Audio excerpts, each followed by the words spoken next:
Welcome to plantation info.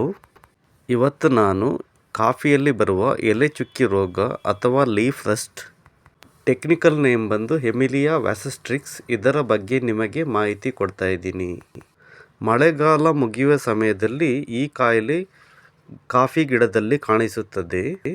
ಇದು ಬರದಂತೆ ತಡೆಯಲು ಶಿಲೀಂಧ್ರನಾಶಕವಾದ ಹೆಕ್ಸಾಕೊನಜೋಲ್ 400 ml 200 ಲೀಟರ್ ನೀರಿಗೆ, ಈ ಕಾಯಿಲೆ ಸ್ವಲ್ಪ ಬಂದಿದ್ದರೆ ನೀವು ಪ್ರೋಪಿಕೊನಜೋಲ್ 160 ml 200 ಲೀಟರಿಗೆ, ಸ್ವಲ್ಪ ಜಾಸ್ತಿ ಇದ್ದರೆ ಟ್ಯೂಬೆಕೊನಜೋಲ್ 200 ml 200 ಲೀಟರ್ ನೀರಿಗೆ ಮಿಶ್ರಣ ಮಾಡಿ ಸ್ಪ್ರೇ ಮಾಡುವುದರಿಂದ ನಿಯಂತ್ರಣದಲ್ಲಿ ಇಡಬಹುದು.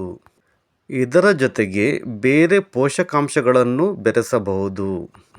ಮಳೆಗಾಲ ಮುಗಿಯುವ ಸಮಯವಾಗಿರುವುದರಿಂದ ಕಾಯಿಗಳು ದಪ್ಪವಾಗಲು ಹಾಗೂ ಡೆನ್ಸಿಟಿ ಜಾಸ್ತಿಯಾಗಲು ನೀವು ಪೋಷಕಾಂಶಗಳಾದ 19 1 kg 200 ಲೀಟರಿಗೆ, 13-0-45 1 kg, ಮೈಕ್ರೋನ್ಯೂಟ್ರಿಯೆಂಟ್ 200 ml ಅಥವಾ 200 ಗ್ರಾಂ, ಇದರ ಜೊತೆಗೆ 200 ಗ್ರಾಂ ಫಲ್ವಿಕ್ ಆ್ಯಸಿಡನ್ನು ಮಿಶ್ರಣ ಮಾಡಿ ಅದರೊಂದಿಗೆ ಯಾವುದಾದರೂ ಸಿಲಿಕಾನ್ ಬೇಸ್ಡ್ ಸ್ಪ್ರೆಡ್ಡರನ್ನು ಬಳಸುವುದರಿಂದ ನಿಮಗೆ ಒಳ್ಳೆಯ ರಿಸಲ್ಟ್ ಬರುತ್ತದೆ. ನೀವು ಕೂಡ ಸರಿಯಾದ ಸಮಯದಲ್ಲಿ ಈ ಸ್ಪ್ರೇಯನ್ನು ಮಾಡಿ ಕಾಫಿ ಗಿಡವನ್ನು ರಕ್ಷಿಸಿ. ಪೋಷಕಾಂಶಗಳನ್ನು ಬೆರೆಸುವುದರಿಂದ ಕಾಫಿಗಳ ಕಾಯಿಯು ದಪ್ಪವಾಗಿ ನಿಮಗೆ ಉತ್ತಮ ಔಟ್ಟರ್ನ್ ಕೂಡ ದೊರೆಯುತ್ತದೆ. ಈ ವಿಡಿಯೋ ಇಷ್ಟ ಆದರೆ ಪ್ಲೀಸ್ ಲೈಕ್ ಮಾಡಿ, ಹಾಗೆ ಅಗ್ರಿಕಲ್ಚರ್ ಇನ್ಫಾರ್ಮೇಷನ್ಗೆ ನಮ್ಮ ಚಾನಲ್ ಸಬ್ಸ್ಕ್ರೈಬ್ ಮಾಡಿ, ಹಾಗೆ ಏನಾದರೂ ಡೌಟ್ಸ್ ಇದ್ದರೆ ಕಮೆಂಟ್ ಮಾಡಿ.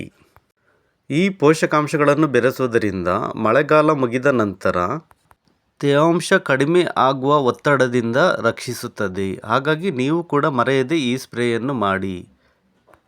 ಅಗ್ರಿಕಲ್ಚರಲ್ ಇನ್ಫಾರ್ಮೇಷನ್ಗೆ ನಮ್ಮ ಚಾನಲ್ ಸಬ್ಸ್ಕ್ರೈಬ್ ಮಾಡೋದನ್ನು ಮರೆಯಬೇಡಿ. Thank you.